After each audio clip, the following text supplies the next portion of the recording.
kubbeyi yerlere çalarım yar. Canım iste canım bile sana kurban yar. Dağlar taşlar uçan kuşlar senin olsun yar.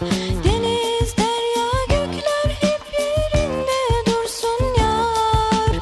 Gönlüm senden bir şey ister, nasıl desem yar. Alla beni pulla beni al koynuna yar. Saçlarına yıldızlardan taç yapayım yar.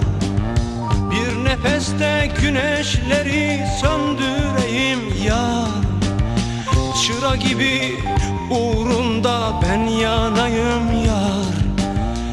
Canım iste canım bile sana kurban yar.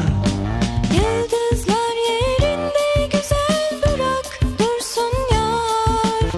Saçlarımı ellerinle okşa yeter yar. Gönlüm senden bir şey ister, nasıl desem yar.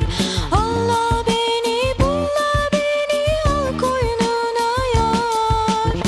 Rüzgar olup ince beline sarılayım yar. Çimen olup ayağına serileyim yar. Sürme olup gözlerine sürüleyim yar. Canım iste canım bile sana kurban yar. Alla beni pulla beni al koynuna yar. Gözüm senden başka